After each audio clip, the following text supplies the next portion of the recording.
الكريم أما بعد أعوذ بالله من الشيطان الرجيم بسم الله الرحمن الرحيم ملعونين أينما سقفوا وخذوا وقتلوا تقتيلا আলোচনা হয়েছে আরো হবে আমি মাত্র দুইটা কথা এই দোহারবাসী সহ সারা বাংলাদেশের মানুষদেরকে বলতে চাই।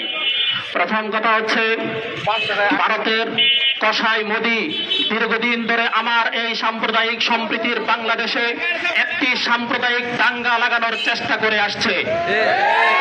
তারই ধারাবাহিকতায় আমরা দেখেছি ইসকন নেতা চিন্ময় ইদানিং লাগামহীন বক্তব্য দেওয়া শুরু করে দিয়েছে।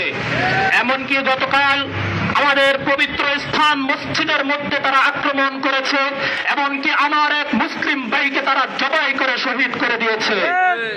আমরা স্পষ্ট পয়গাম পৌঁছে দিতে চাই, আমরা ধৈর্য ধরতে শিখেছি, ধৈর্য ধরব। তবে ধৈর্যের বাঁধ যদি ভেঙে যায়, শাহজালালের উত্তরসূরিরা যদি জাগ্রত হয়, মুজাহিদে মিল্লাত আল্লামা শামসুদ্দিন কাসেমী রাহমাতুল্লাহি আলাইহির উত্তরসূরিরা যদি জাগ্রত হয়, আল্লামা আহমদ শফী রাহমাতুল্লাহি আলাইহির উত্তরসূরিরা যদি জাগ্রত হয়, জনাব বাবরগরের উত্তরসূরিরা যদি জাগ্রত হয়, তাহলে গৌরবেন্দ্র পেটের তারাবাদ বাংলা পালানোর জায়গা খুঁজে পাবে না। সংগ্রামী সাথী ও বন্ধুগণ, আমাদেরকে বোঝানোর চেষ্টা করা হয় হিন্দু এবং মুসলমান ভাই ভাই, মিথ্যা কথা। আমি আল্লাহর ইজ্জতের কসম খেয়ে বলি, আল্লাহ জালালি ঈদের কসম খেয়ে বলি, হিন্দু এবং মুসলমান ভাই ভাই হতে পারে না।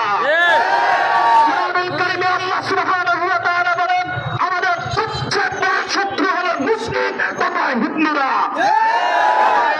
সর্বশেষ পয়গাম আমি দিতে চাই, হে মুসলিম দামাল ছেলেরা, তোমরা গজওয়ে হিন্দের প্রস্তুতি গ্রহণ করো।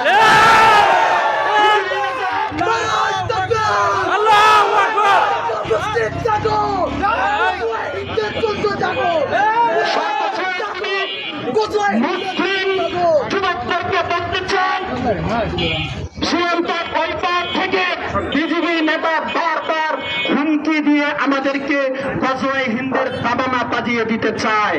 আমরা বলতে চাই সুস্পষ্টভাবে, যদি গজওয়ে হিন্দের দাবানা বেজে যায়, তাহলে 90% মুসলমান কাপড়ের কাপড় মাথায় বেঁধে ইনশাআল্লাহ যুদ্ধের জন্য প্রস্তুতি গ্রহণ করবে। ওয়া আখিরু দাওয়ানা আলহামদুলিল্লাহি রাব্বিল আলামিন।